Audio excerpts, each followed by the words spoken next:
제가 이렇게 말씀을 이렇게 바꿔서 이렇게 전하게 됐는데요. 이렇게 된 몇 가지가 있는데, 첫 번째로는 이제 제가 교회 와 보니까 제가 예상했던 거하고 좀 다른 것들이 많이 있었어요.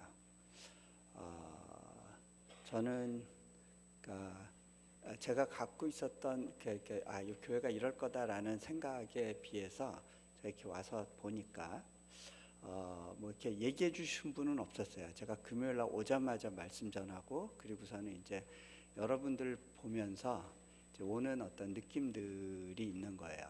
근데 이제 제가 많은 곳을 다니다 보니까 이게 이런 상황이겠다 대강 이렇게 그림이 보여요. 근데 여러분 안에 다양한 아픔들이 있었던 것 같아요.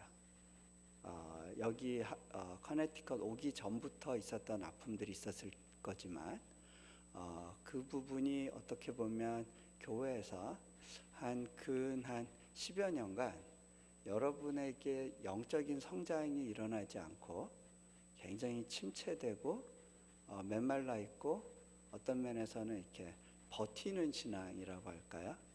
그런 모습. 그리고 하나님에 대한 갈증은 있는데 또 한편으로는 말씀에 대한 기대가 없는 그런 것들이 느껴졌고요.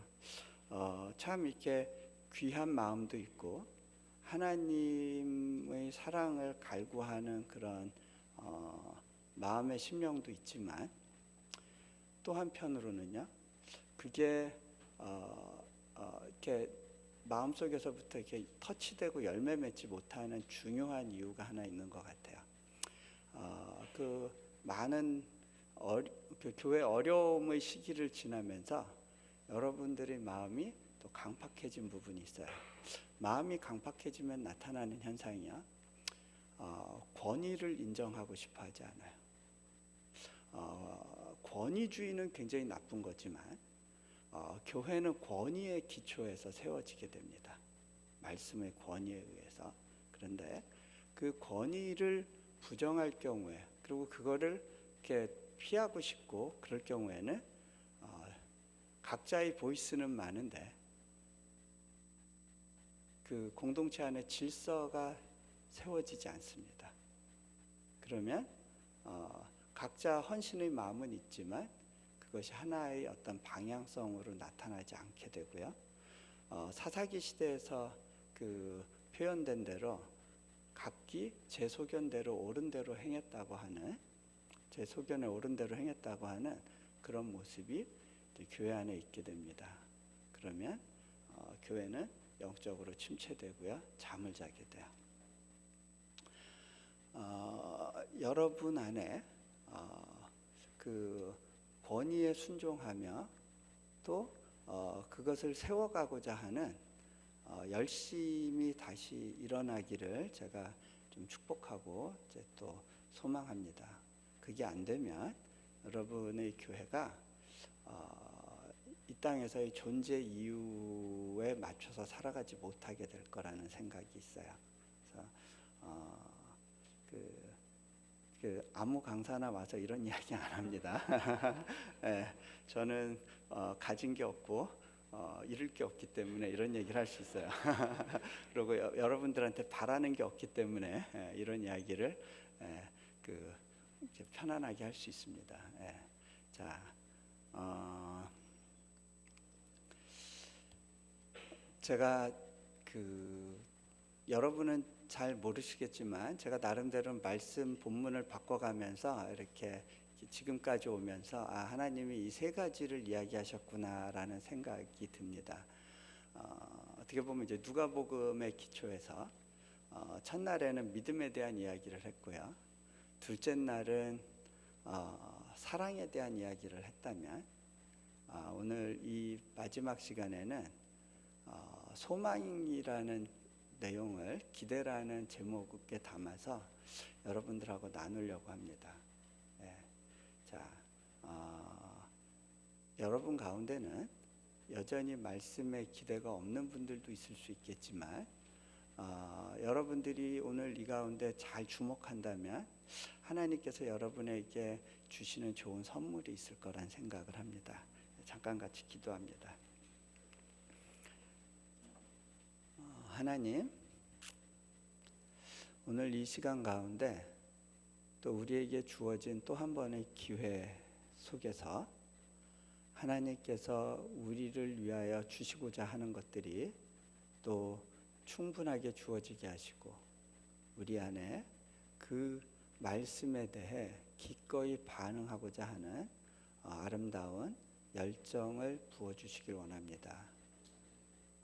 우리가 열정을 회복하기를 원하지만 어찌해야 될지 모르는 가운데 우리 내면에서부터 주님께서 허락하시는 작은 불씨가 있게 하시고 그것이 아름답게 모여지는 역사를 허락하옵소서.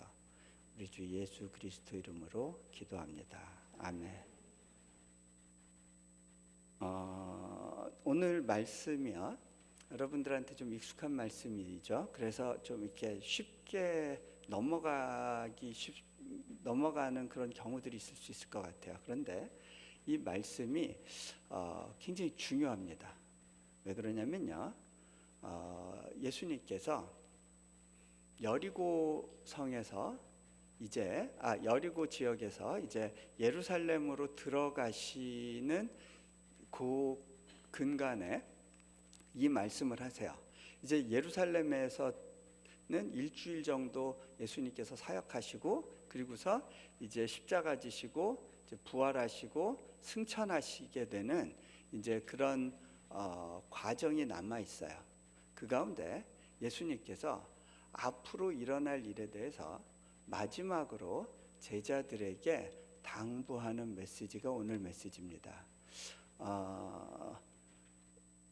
공부를 잘하는 사람들은요, 그 언제 주목해야 되는지를 참 잘 아는 것 같아요.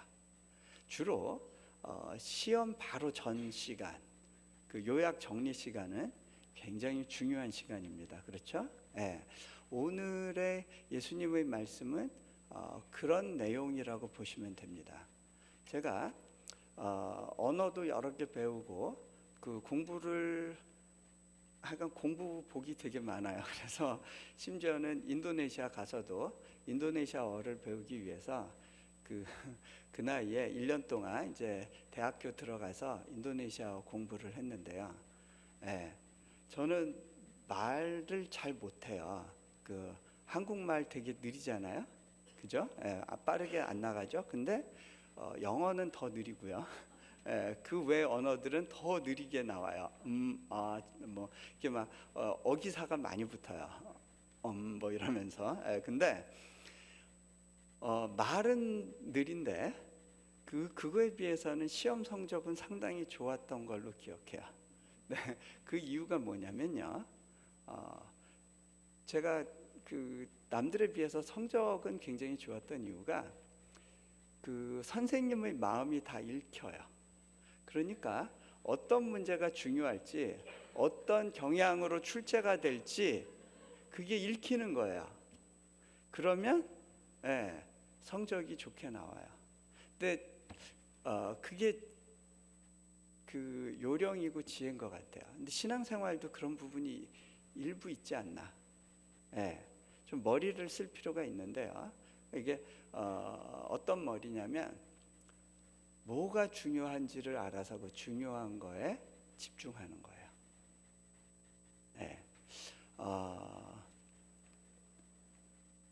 오늘 말씀은 여러분이 집중해야 될 부분들이 많이 있어요. 예수님이 마지막으로 앞으로 일에 대해서 당부하시는 메시지이기 때문에 그래요. 자, 오늘 본문을 보면요, 그 어떤 왕이 되기 전에 이제 귀인이었는데 먼 나라에 가서 왕위를 받아가지고 오게 되는 이야기가 나옵니다. 자, 제가 그 관계에 대한 이야기를 했는데 첫날은 주인과 종의 관계, 둘째 날은 아버지와 아들의 관계, 오늘은 이게 왕과 신하의 관계를 통해서 하나님이 우리와 어떤 관계 속에 있기를 원하시는지를 이제 보게 되는데요. 자, 오늘 이야기에 이 왕이 될 사람이 먼 나라에 가서 왕위를 받아오는 게 이게 어떤 컨텍스트냐?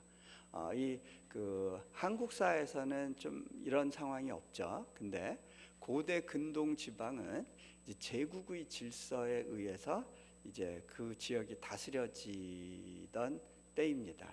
그 제국 질서는요 어떤 거냐면 그 황제 또는 그 주권자 밑에 다양한 민족과 언어군들이 다 통치를 받는 거예요.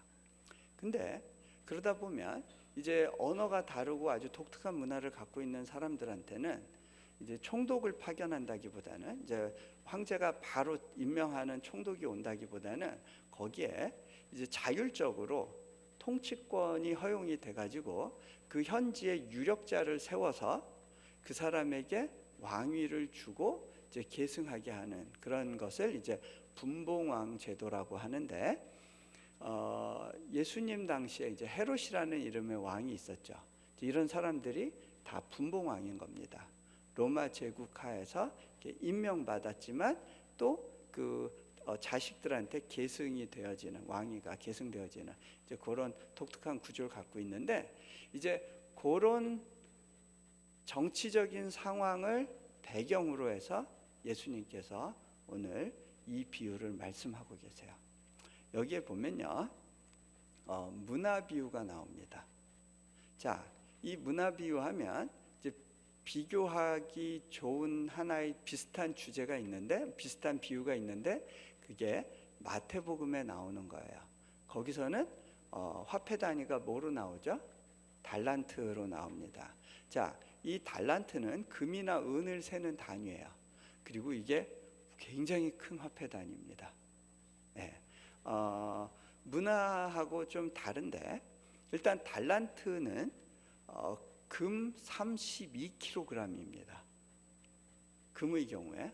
그러면 그거를 현 금 시세로 대략만 계산을 해도 어느 정도냐면 이렇게 단순히 이렇게 그 지금의 금 시세로 따지면 한 12억 원 정도예요. 한 달란트가 큰 돈입니다. 5달란트 굉장히 큰 돈이에요. 여기 그 예수님 비유 중에 금화 1만 달란트 빚진 자 이야기가 나오죠.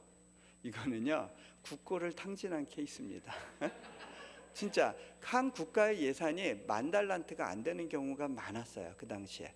근데 심지어는 유다 지역이 5,000달란트가 없었어요. 왕이. 근데 그러니까 이거는 갚을 수 없는 돈을 말합니다. 그러니까 용서받을 수 없는 죄를 의미해요.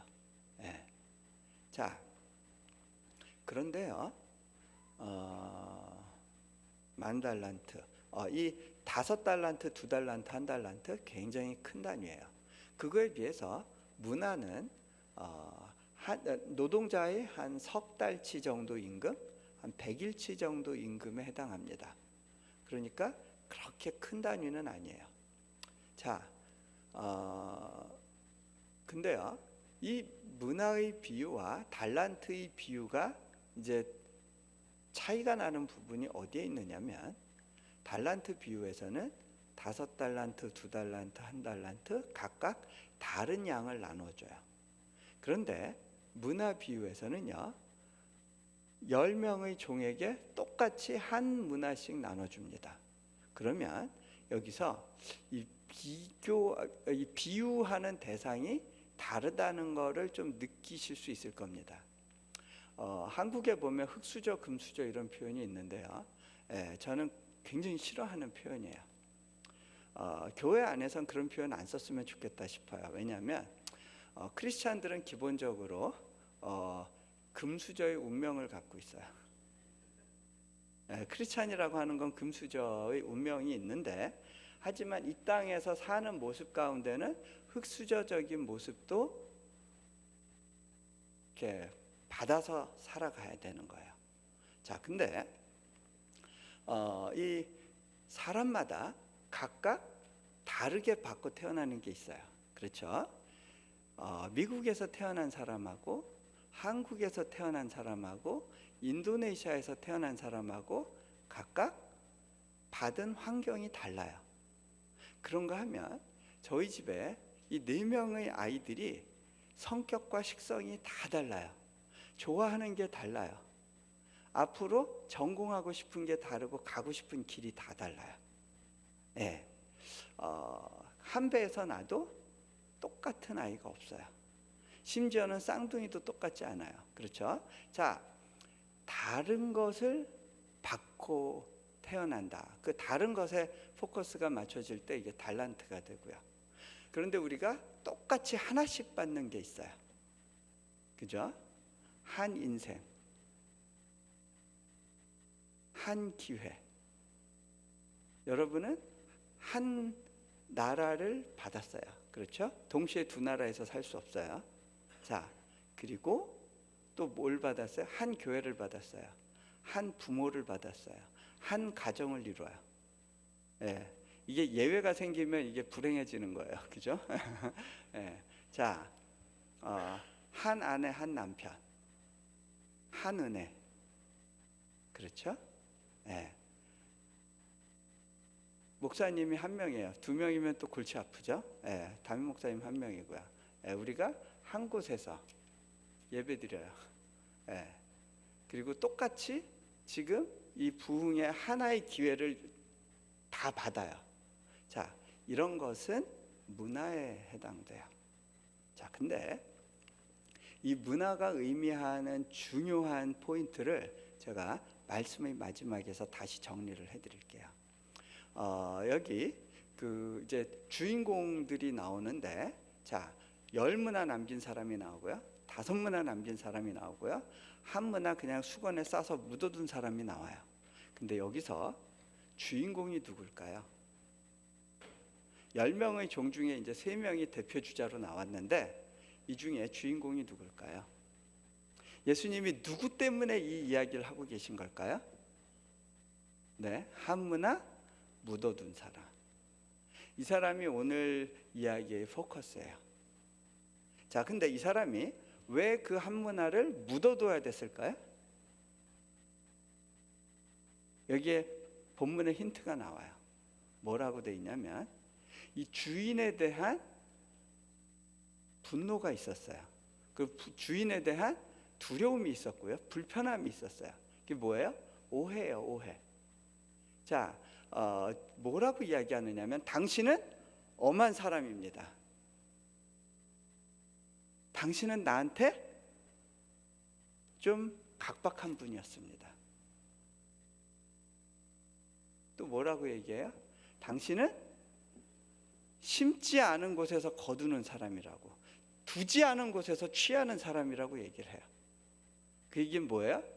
나한테 기회나 상황은 열어주지 않으면서 뭔가를 계속해서 요구하는 분이 아니냐고 이렇게 얘기를 하는 거예요. 아니, 나한테 좋은 교회 줘봤어요? 나한테 좋은 목사님 줘봤어요? 네? 아니, 나한테 정말 신앙, 난 열심히 기도했는데 하나님 내게 해주신 게 뭐가 있어요? 그런데 왜 이렇게 하나님은 내게 뭐 이거 해라 저거 해라, 뭐 거룩하게 살아라, 뭐 순종해라, 뭐 이렇게 요구하는 건 많으세요? 나 할 수 없는데. 그런 마음이 그 안에 있는 거예요. 그죠? 네. 하나님 나한테 정말 최고의 환경을 줘봤어요? 우리 부모가 왜 그래야 돼요? 근데 나는 그런 상황에서 받은 게 없는데 뭐 자꾸 만들려고 그러시는 거죠. 그런 마음이 이 1문화 묻어둔 사람한테 있었던 거예요. 근데 이 사람이 오해한 것이 있었어요.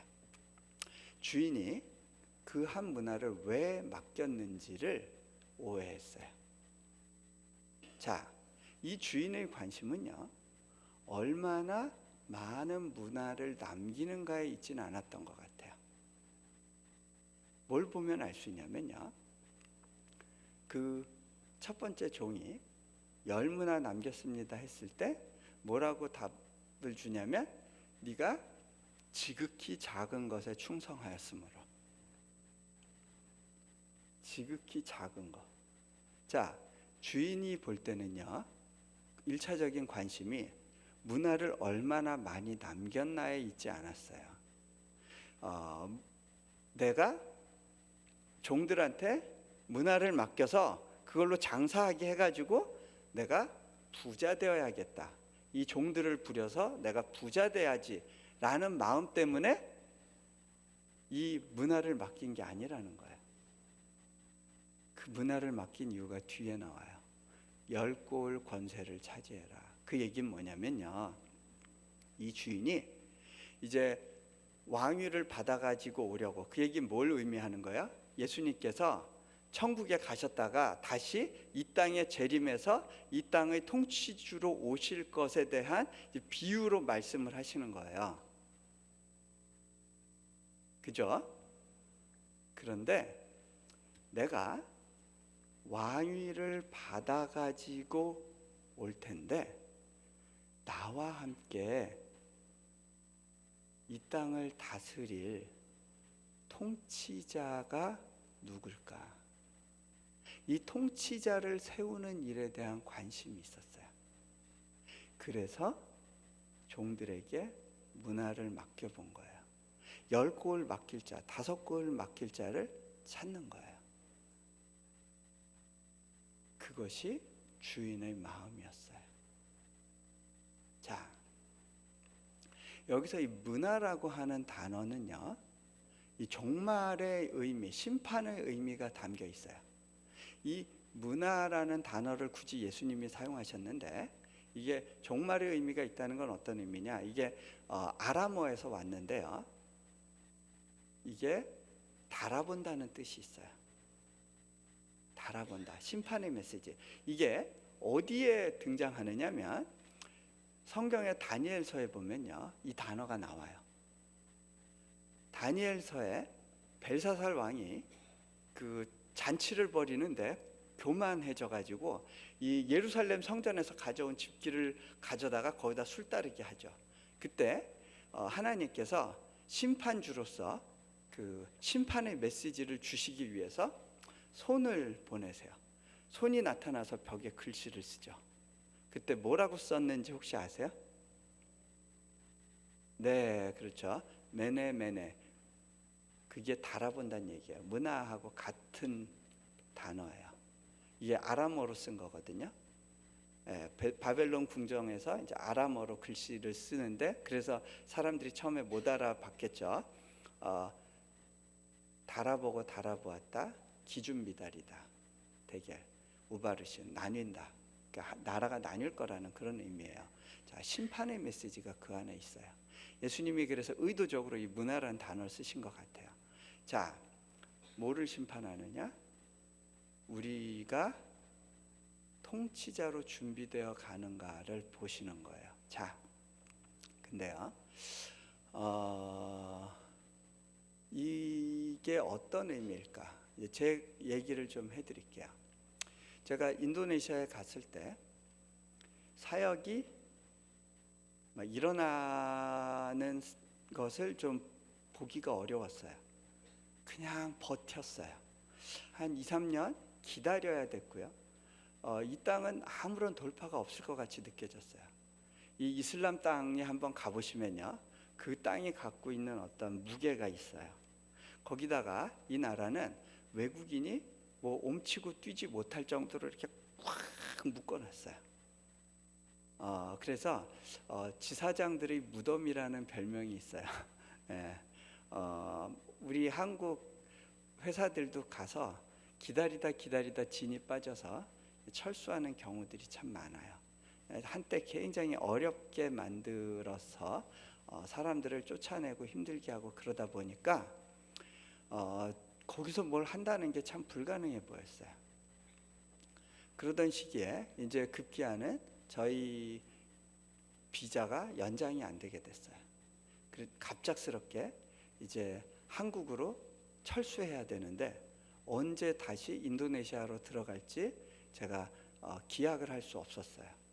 저희 아이들이 이제 국제학교에 이제 장학금 받고 다니고 있었는데 학교에서 이제 내일부터 너희 학교 못 가. 우리 한국으로 가야 돼. 그랬더니 아이들이 당황하는 거예요. 아빠, 그러면 우리 이제 공부 어떻게 해요? 우리 이제 곧 기말고사인데 나 기말고사 성적 엉망으로 나오면 어떡해요? 언제 학교 다시 돌아가냐? 그건 몰라. 아빠 때문에 나 이제 성적도 나쁘고 상도 못 받겠다고 그러면서 막 울어요.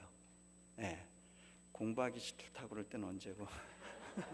예, 이놈들 데리고 이제 한국으로 들어갔는데 제가 마음이 착잡한 거예요. 그런 가운데 이제 제가 이게 그때는 표정이 좀 어두웠던 것 같아요. 저희 부모님이 이게 무슨 상황인가 궁금하니까 자꾸 질문을 하세요. 너 거기서 뭐 아무것도 안 되는 거 아니니? 너 거기서 그렇게 시간 낭비하지 말고 차라리 뭐 신학 공부나 하는 게 어때? 그러면서 뭐 이런저런 이야기를 자꾸 하시는데 제가 좀 이제 더 안 되겠다 싶어서 딱 끊었어요. 아버지, 좀 그만해 주세요. 더 묻지 마세요. 제가 알아서 할게요. 딱 그랬는데 아버지께서 되게 서운하셨나 봐요. 이제 며칠 지나서 저한테 그렇게 얘기하시더라고요. 너는 뭐 남들한테 뭐 내려놨네 하는 작자가 내가 볼 땐 너 뭐 내려놨는지 모르겠다. 이게 가족들이 말이 의외로 날카로워요. 그죠? 제가 다 내려놨기 때문에 내려놓은 책 쓴 거 아니에요. 같이 내려놓자고 쓴 거죠. 내려놓으면 과정이에요. 여러분에게 대하는 잣대와 그 남한테 대하는 잣대가 동일해야 됩니다. 자, 근데요, 제가 한편으론 그 아버지 말씀이 불편한 이유가 있었어요. 제 안에 해결되지 않은 문제가 있다는 걸 제가 감지했기 때문이죠. 자, 그런 가운데 그 몽골에서 알았던 인연으로 어느 한 교회에 이제 말씀 전하러 가게 됐는데 거기는 개척교회였어요. 거기 막 인천의 재개발 지구에 있는 곳이다 보니까 굉장히 허름한 건물에 있었고요. 거기가 이제 시장통이다 보니까 1층에 이제 생선 가게가 있었더라고요. 제가 거기서 2층으로 이렇게 올라가는데 생선 썩은 냄새가 이렇게 확 올라오는 걸 느꼈어요. 근데 그때 문득 저희 몽골 생활이 딱 이렇게 머릿속으로 스치고 지나가는 거예요. 제가 처음 제가 처음 살았던 집이 그 아파트 2층이었어요. 근데 이제 약간 이렇게 기울어 있던 집이었어요. 저희는 사는 동안 1년 동안 기울어 있는 줄 몰랐는데 이제 그 벽장을 짜려고 장을 짜는데 장이 삐뚤어서 저희가 그 장인한테 장 삐뚤어졌다고 그랬더니 이건 장의 문제가 아니라 바닥이 그런 거라고. 그러니까 그런 집이었는데 2층으로 올라갈 때마다 그 1층이 양고기 집이었어요. 그래서 양고기 삶은 냄새가 이렇게 막 묻어나가지고요. 제가 뭐 이렇게 한국이나 중국이나 이렇게 외국에 나가려고 그 공항에 내리면 그 냄새 맡는 개들이 저를 아주 좋아했어요. 제 주변에서 뭐 있나 하고 이렇게 꼬리를 흔들면서 이렇게 저를 이렇게 좋아해 준 기억이 나요. 근데 그때 생각이 나는 거예요. 그 냄새가 딱 떠오르는 거예요. 그러고서는 이제 예배 공간에 딱 와서 앉아 있는데 제 몽골에서 섬겼던 이레교회라는 저희 교회가 생각이 났어요. 가슴이 뭉클하면서 막 이렇게 옛날 생각이 스쳐 지나가더라고요. 근데 그때 하나님께서 저에게 딱 찌르는 말씀을 한마디 주셨어요. 너의 첫 마음을 잃어버리지 않았니? 제가 하고 뭔가 찔린 느낌이었어요. 자, 생각해 보면요, 이 첫 마음을 잃어버렸다는 게 어떤 의미냐면 저한테 어떻게 다가왔냐면 몽골에 있을 때는요, 제가 뭘 이루어야 된다라고 하는 그런 생각도 없이 그냥 하루하루 하나님을 누리고 하나님이 주신 은혜로 살아간다는 그런 마음이 있었던 것 같아요. 하나님 한 분으로 만족하는 그런 삶을 살았다면 인도네시아에 가서는요, 제가 이미 알려진 선교사로서 뭔가를 이루어야 된다라는, 그리고 뭔가 좋은 모델을 만들어야 되고 사람들이 기대하고 있고 주목하고 있으니까 내가 그 기대에 맞춰야 된다라고 하는 그런 생각에 이끌려서 살고 있었던 것 같아요. 그게 탁 느껴지면서 아, 그랬구나 라는 생각이 들었어요. 내가 잘못 가고 있었구나, 이것 때문에 힘들었구나. 그런데 하나님이 저도 하나님께 좀 하고 싶은 말이 있었어요. 하나님한테 서운한 마음이 있었어요. 뭐냐면, 하나님, 저보고 제 손에 이 인도네시아 수많은 젊은 영혼들의 미래와 교육의 기회를 맡겨주시겠다면서요. 그런데 저는 정작 우리 아이들 학교에 보낼 수도 없는 상황이 아닙니까? 비자 문제도 해결해 주지 않으면서 도대체 무슨 사역을 하라시는 거죠? 저를 왜 부르신 거죠? 제가 하나님께 제 이야기를 했어요. 결국 그게 무슨 얘기냐면, 왜 두지도 않은 곳에서 취하려고 하시죠? 심지도 않은 곳에서 거두려고 하시는군요. 제가 이 한무나 묻어둔 사람의 마음으로 이야기하고 있던 거예요. 근데 하나님께서 제게 물어보시더라고요. 네가 너희 아이의 미래와 자녀 교육의 문제를 책임질 수 있니? 아니요, 제가 할 수 없죠. 그래, 그건 네 영역이 아니야, 나의 영역이야. 근데 그때요, 그 말씀이 제 마음에 새겨질 때 그때 느껴지는 자유함이 있었어요. 아, 그렇지, 하나님, 아이들의 교육과 미래에 대해서 더 이상 두려워하지 않고 걱정하지 않겠습니다. 주님께 온전히 의탁합니다. 제가 하나님께 그 기회를 맡겨드렸어요. 근데요, 그 빈손에 하나님이 새로운 걸 채워주시는 걸 느꼈습니다. 그게 뭐냐면요, 제가 이 선교사 자녀들의 교육에 대해서 아픈 마음이 왔어요. 그래서 우리 아이들을 국제학교에서 빼고 그렇게 해서 6명의 선교사 자녀들을 데리고 대안학교를 시작했어요. 저희가 이 학교를 시작할 때 그냥 아이들이 정규학교를 다니고 졸업하지는 못하겠다, 그냥 우리가 케어하고 가르치다가 어떻게 또 하나님께서 인도하시면 뭐 대학교 가겠지, 한국으로 가기는 어렵겠구나, 대안학교라, 그런 생각을 하고 있었는데, 하나님께서 새로운 법을 만들어 주셨어요. 그래가지고 우리가 영어로 하는 교육이 있고 또 기독교 교육 커리큘럼인데, 이것을 정부에서 기독교 학교로 인정을 해줬어요.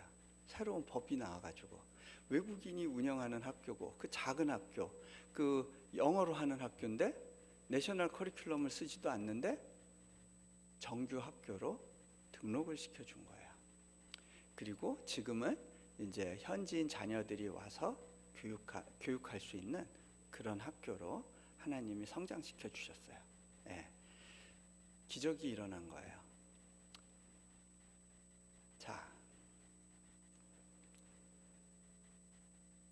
제가 그 사역을 일으키기 전에 먼저 하나님께서는요, 제 손에 붙들고 있는 것을 하나님께 내어드리도록 그렇게 요구하셨던 것을 나중에 깨달았습니다. 제가 이제 사역을 하면서 많은 고비들이 있었는데, 이제 그 고비 중에 이제 한 가지를 여러분들하고 좀 나눌게요. 그 중에 하나가 이제 여러분들이 조금 더 이렇게 적용하기 쉬울 것 같아서, 그게 뭐냐면, 제가 건축을 해야 되는 상황이 됐어요. 그 5헥타르 정도의 땅을 신도시 개발 지역에 잘 얻었는데, 이제 그 건축을 해야 되는데 이 건축 비용이 만만치가 않은 거예요. 건축 허가 자체가 굉장히 어려운 프로세스인데 그게 어떻게 뚝딱 돼버렸어요. 예, 거기서 뇌물 안 쓰면 안 되는데 예, 그게 그냥 딱 허가가 나와 버렸어요. 그래서 이제는 건축을 해야 되는데 그게 2년 전 요맘때였어요. 어떡하지? 이제 제가 기도하는 가운데 하나님께서 가라는 마음을 주셨어요. 근데 건축비로 소요되는 돈이 한 50억 원이었고요. 우리에게 있는 재정은 한 10억 원 정도가 채워져 있었어요. 실은 제가 그 수년 전부터 어떻게 기도했냐면, 하나님, 저는 제가 다니면서 재정이 필요하다는 이야기 하고 다니지 않을 겁니다. 우리 사역에 대해서는 일체 얘기 안 할 겁니다. 그래서 제가 어느 지역을 가든지 그냥 말씀만 전했어요. 그리고 우리 학교에 어떤 필요가 있는지, 어떤 사역을 하는지는 자세하게 설명을 안 하고 그냥 말씀만 전하고 돌아오곤 했어요. 그런데 하나님께서 생각지도 않았던 방법으로, 제가 교회를 찾아다닌 적은 없는데 하나님께서 개인의 마음을 모아서 돈을 보내주시기 시작했고요. 그게 한 10억 원 정도가 채워진 거예요. 근데 그게 이제 몇 년에 걸쳐서 채워진 거고, 우리는 이제 당장 건축을 시작을 하면 1년 안에 잔금까지 다 갚아야 되는데 저한테 저희 수중에 그런 돈이 없었어요. 몽골에서 주신 돈은 하나님이 거기서 다 두고 오라고 하셨고, 가진 것이 없이 이제 이 사역을 일으켜야 되는 상황이었는데 하나님 어떡하죠? 그때 하나님은 가라고 하는 그런 사인을 주셨고요. 그래서 제가 계약서에 사인을 했어요. 자, 이제는 문제가 생겼어요. 자, 우리 사역자들이 제 책상 위에다가 청구서를 이렇게 쌓아놔요. 우리 사역자들은 편할 것 같아요. 일단은 제게 다 책임을 맡기면 돼요. 근데 저는 이거를 어떻게 넘길 곳이 없더라고요. 하나님께 넘겨야 되는데 이걸 어떻게 들어 올릴지를 이렇게 고민이 돼서 제가 하나님한테 이런 넋두리를 했어요. 하나님, 저 이러다가 인도네시아에서 감옥도 가겠네요. 야, 올해 연말에 좀 끔찍한 일이 벌어질지도 모르겠는데 하나님, 저는 올해 연말이 오는 게 기대가 되지 않아요. 실은 올해가 천천히 저물었으면 좋겠어요. 그 시점까지 가는 게 너무 힘들겠다고 생각을 한 거예요. 근데 하나님께서 그때 저에게 뭐라고 말씀을 주시냐면, 너 기왕 그 부담을 지고 가는데 좀 기쁘게 가보지 않겠니? 좀 즐겁게 그 부담을 져주지 않겠니? 여러분 40억 빚지고 해피하게 살 수 있어요? 1억만, 한 10만 달러만 모자라도 여러분 막 울고불고 난리 나죠? 교회에서 막 10,000불 모자라면, 10만 불 모자라면 막 철하기도 하고 그러시겠죠? 아닌가요? 그래도 기도 안 해요? 자, 저 같은 경우 생각을 해보니까 그게 이제 첫 건물 짓는 거고, 대학 하려면 최종적으로 한 10개의 건물 정도는 있어야 되거든요. 제가 몇 개까지 짓다 갈지는 모르지만 계속 앞으로 기회가 될 때마다 지어야겠죠. 그러면 늘 없는 데서 재정을 만들어내야 되는데 쉽지 않겠죠. 근데 그때마다 울고 짜고 하나님 힘들어요. 그러면 제가 사역하는 내내 울다가 끝나겠죠. 하나님이 그걸 원하시기 때문에 저를 그곳에 보낸 게 아니라는 이제 확신이 오는 거예요. 제가 하나님께 뭐라고 이야기했냐면, 하나님, 기쁘게 가보는 게 하나님 뜻이군요. 제가 그렇게 해볼게요. 이렇게 하나님이 주신 도전에 대해서 반응했어요. 그런데요, 그리고 나니까 그렇게 사라지더라고요. 자, 제 얼굴 보세요. 빛에 찌든 얼굴인가요? 여러분보다 밝아 보이지 않으세요? 여러분은 제가 지고 있는 그 부담의 무게를 모르실 거예요. 아마 여기서 아마 큰 사업을 하시는 분들보다 저는 한 4배 이상의 부담이 있어요. 예, 제가 여기서의 삶이 어떤 건지를 알지만 제가 감히 그렇게 얘기할 수 있는데요. 그럼에도 불구하고요, 저는 행복하게 지내요. 그래서 오히려 기도해 달라는 분들한테 기도해 드릴 수 있고 그분들 위로할 수 있고 세울 수가 있어요. 근데 오히려 내가 부담이 크면 클수록 저를 통해서 나가는 은혜가 더 큰 것 같아요. 제가 실은요, 이렇게 다니면서 사역할 수 있는 그런 시간적인 여력이 없어요. 그럼에도 불구하고 이렇게 하는 이유가 있어요. 예, 내가 내 빚을 생각하기 전에 하나님께 맡겨드리기 때문에 그게 가능한 거예요. 자, 근데 제가 그러면 어떻게 지냈느냐? 집에 오면 일단 학교 일은 다 잊어버리고요, 아이들한테 집중했어요. 아이들하고 재밌게 놀아주는 일을 계속했어요. 그런가 하면 아내를 주기적으로 불러서 아내하고 이제 데이트하는 시간을 가졌고요. 우리 사역자들 불러가지고 우리 맛있는 거 먹으러 가자, 여기 새로운 식당 생겼다더라, 가서 막 먹고 떠들고 그렇게 즐겁게 살아봤어요. 그렇게 사라지더라고요. 근데 이제 몇 번의 이제 고비들은 있는데 한 4월, 5월 넘어가면서 재정이 바짝바짝 마르는 거예요. 저희 개인 재정도 바짝바짝 말랐어요. 그때는 인세도 들어오지 않고 뭐 외부 후원도 개인적으로 들어오지 않고 이제 그런 시간대가 있었어요. 근데 그때 코스타라고 하는 단체에서 20분까지 해달라고 그러셨죠? 시간이 거의 다 돼가는데요. 뒷집회를 제가 짧게 할게요. 네, 지금 여기서 마무리하면 굉장히 애매할 것 같아서 저에게 한 10분만 더 주세요. 네. 자, 이 재정이 이렇게 마르는 시기에 코스타에서 저한테 아프리카하고 유럽의 집회를 한번 가달라고 했어요. 근데 제가 그 집회를 갈까 말까 고민하면서 하나님께 기도했는데 하나님이 주신 말씀이 너희 먹을 걸 물 위에 던져라. 여러 날 뒤에 찾을 거다. 그래서 제가 이제 거길 가려고 준비하는데요, 일단 거길 갔다 오려면 한 2주가 걸려요.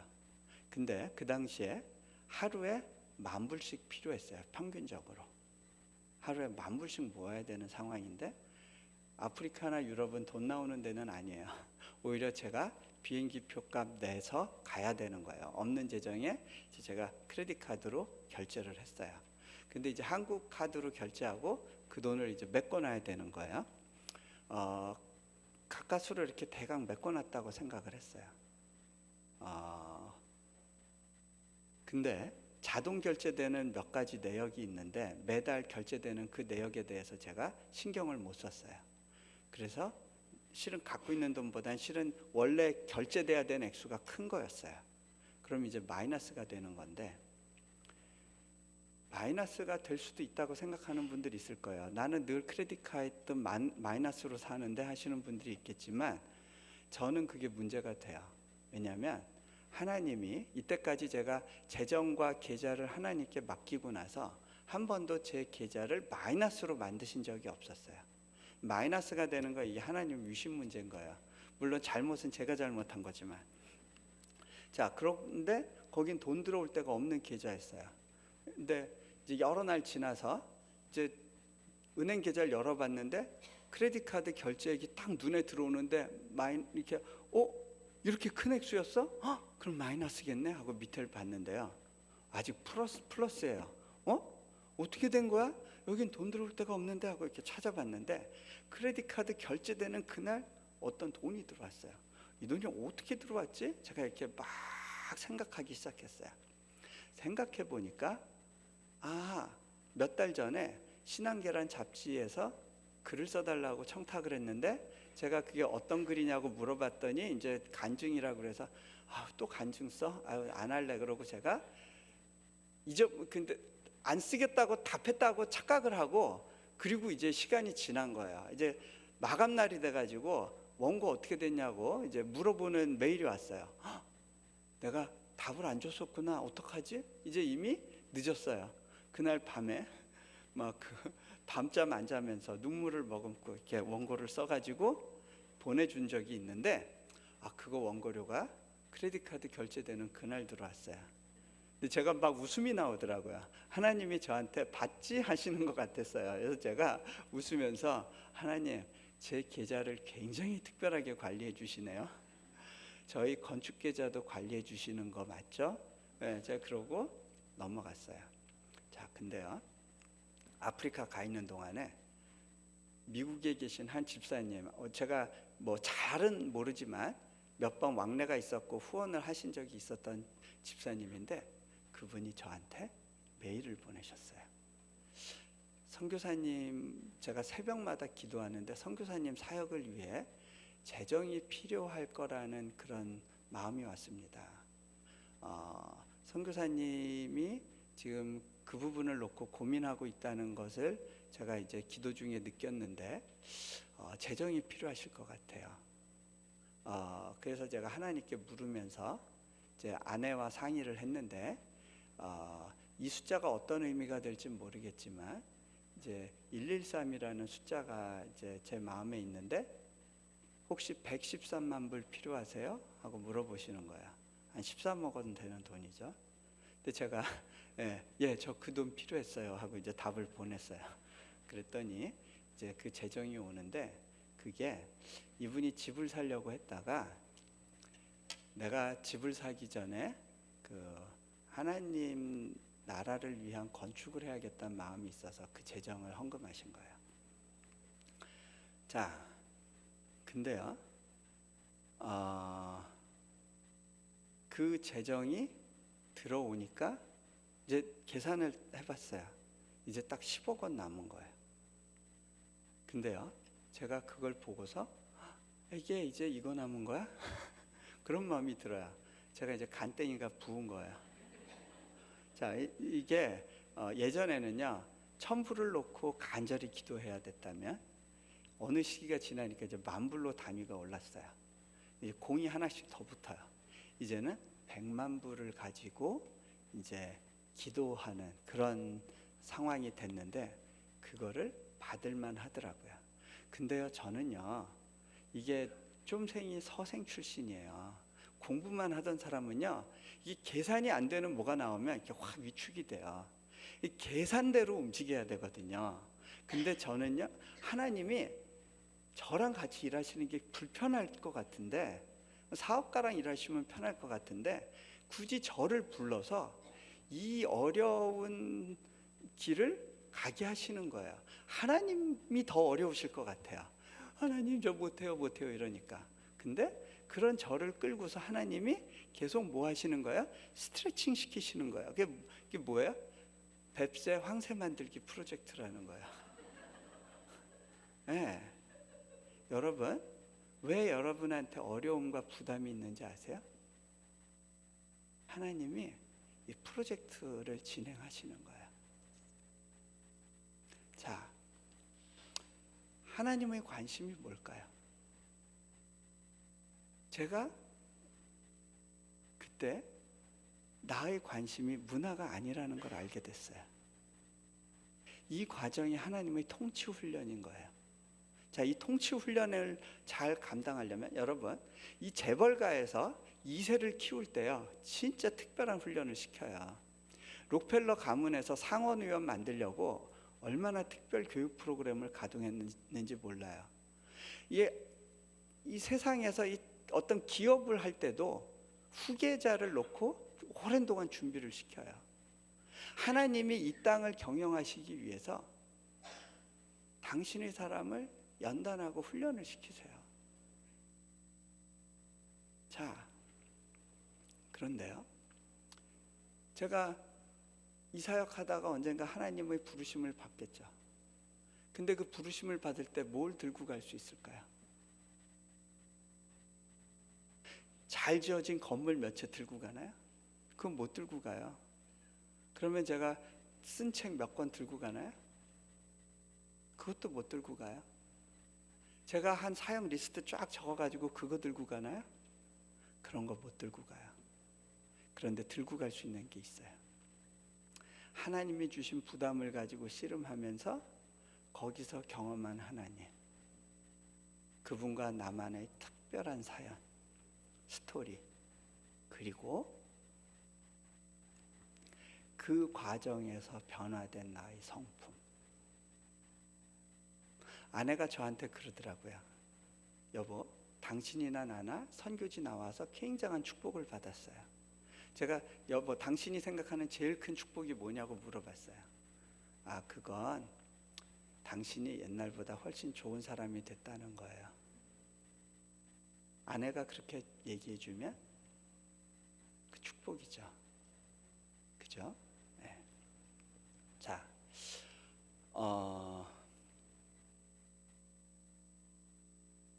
하나님께서 우리를 향한 기대가 있더라고요. 내가 하나님을 기대하는 것 같았는데 실은 하나님이 나를 향해 갖고 계신 기대가 있었어요.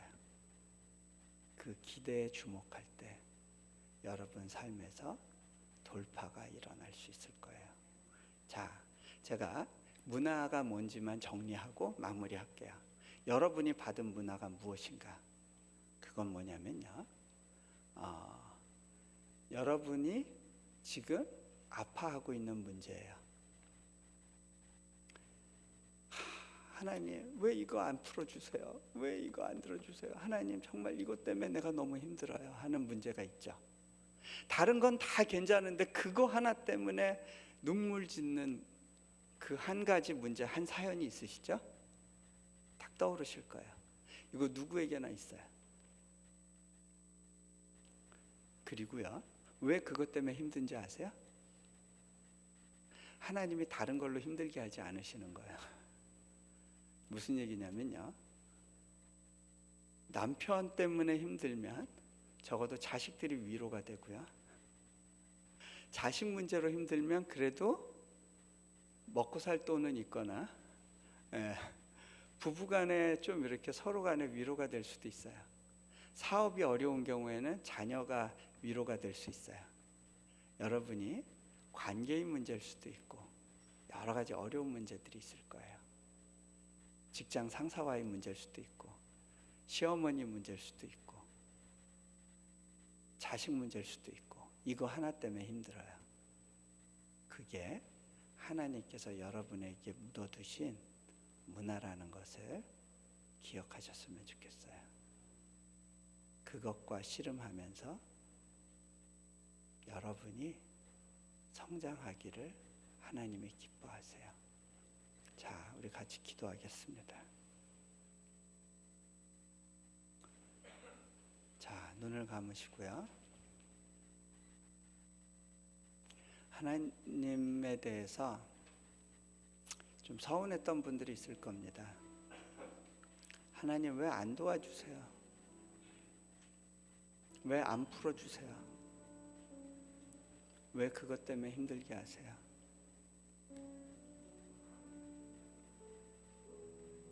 하나님, 내 기도를 듣고나 계신 건가요? 내 처지를 주님 이해라도 하고 계신 건가요? 왜 이렇게 힘들게 하세요? 그런데 돌아보면 거기에 하나님의 기대가 묻어 있다는 걸 알게 돼요.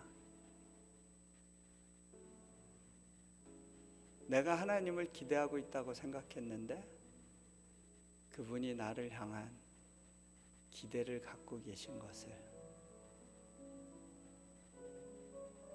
그 주님의 마음이 누려지게 되면요, 문제가 아닌 것이 되더라고요. 제가 많은 부담을 지고 가지만 또한 많은 하나님이 주시는 돌파를 경험합니다. 작년 이맘때 그 건물이 단 1원의 빚도 지지 않고 완공되는 그런 기적을 봤습니다. 많은 주변에 있는 교회 분들이 그거는 안 되는 일이에요 라고 이야기했다가 그분들이 정말 하나님이 살아계시는군요 고백하게 되었습니다. 나의 하나님을 향한 그 기대를 통해서 하나님은 주변의 많은 사람들이 그분을 기대할 수 있도록 이끄신다는 것을 배웠습니다.